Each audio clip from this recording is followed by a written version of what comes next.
So it's obviously not a surprise that I've been on a frugal living journey over the past year, and I've made a lot of successful changes in my life, and I've had a lot of successes with frugal living and intentional living, but I've also made a lot of mistakes along the way. So in today's video, I wanted to kind of flip the script a little bit and change it up. I usually share all the successes I've had and all the things to do and whatnot, but in this video, I wanted to share the mistakes that I've made and some of the things that I don't think everybody should do and some of the things that I wish I didn't do, just kind of help you guys out in your intentional living and frugal living journey. Most people show you what you should do to make the transition from a non-frugal lifestyle to a frugal lifestyle, but they aren't 100% transparent with some of these failures that you might run into along the way. Sabotaging quality of life. Hey, what's up, Dad? Yeah, what's going on? Wait, you want to take me to Paris? Oh, I have to pay for my own food though? Oh, and a hotel? Oh, yeah. I'd love to, honestly, but I'm changing my lifestyle right now, and I'm living like a frugal lifestyle, so I'm not really spending money. Yeah, but have fun though. Yeah, have fun, man. All right, love you, Dad. Bye.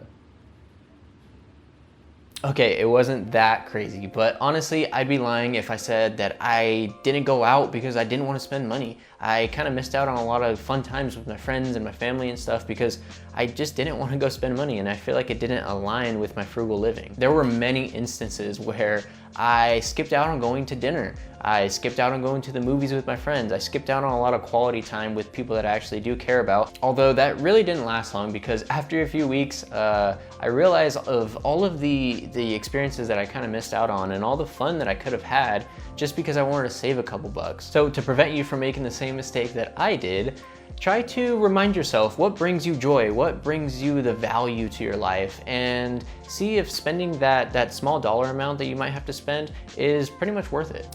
Saving to spend.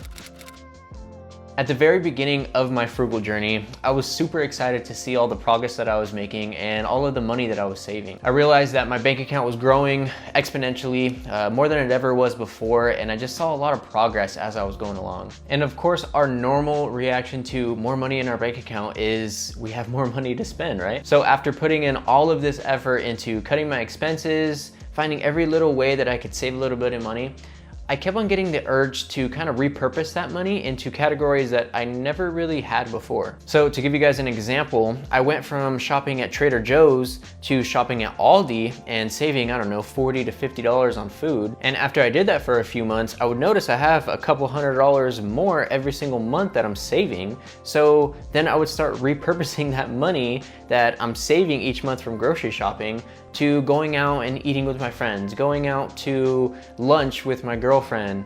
I mean, we do that anyway, but we would do it a little bit more often. We would do it a couple times a week because we are saving money on groceries, but I'm basically just repurposing that money that I'm saving towards something else. So am I really saving it? Yes, I am saving it, but I'm just spending it somewhere else. And I'm not gonna tell you what you should do with your money, if you should just keep the money, save it, but it didn't align with my goals of why I wanted to save money and the whole reason why I wanted to become a frugal person. For me, I wanted that extra money that I was saving every month to invest or to put into a savings account or to try to make more money with it. I didn't want to use that extra money to go get California burritos 3 times a week. So I want you guys to learn from my mistake and sort of catch yourself before you start saving money just to repurpose it to a category that you never really spent on before.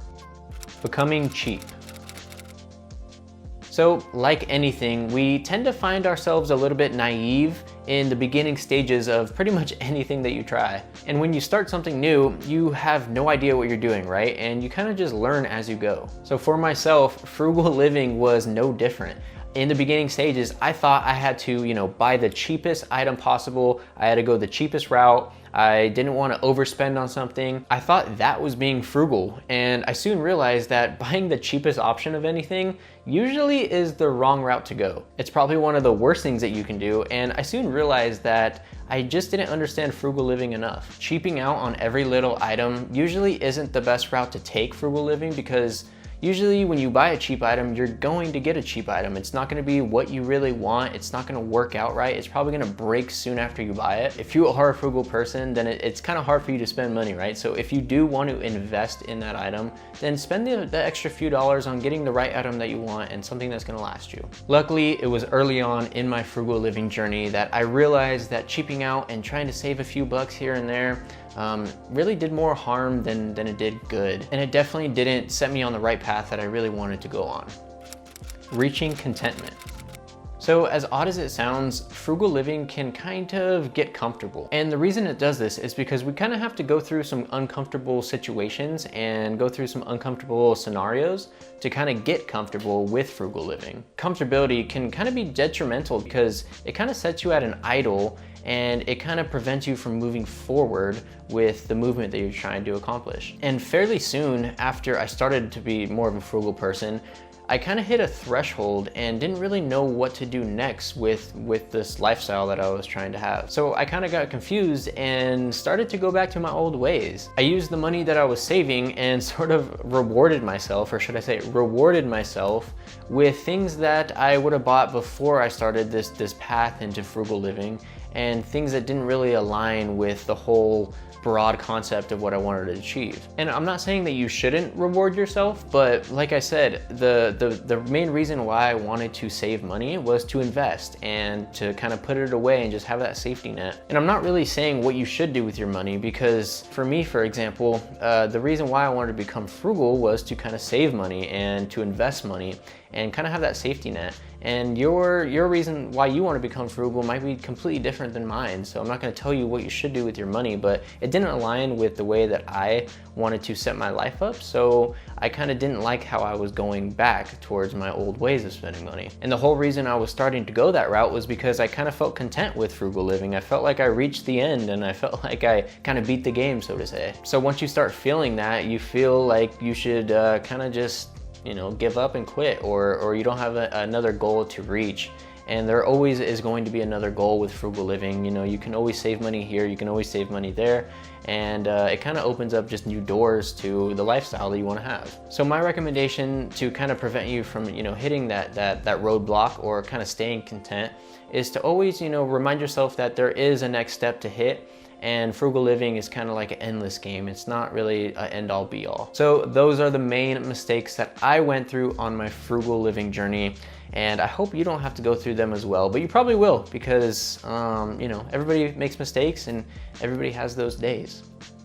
Give this video a like, give my channel a subscribe, be on the lookout for more videos. I have a lot of other content on my channel about frugal living and minimalism and saving money and stuff like that. So if you haven't checked out those, go ahead and check them out. I'll leave a couple up here, and I'll see you guys in the next one. Peace.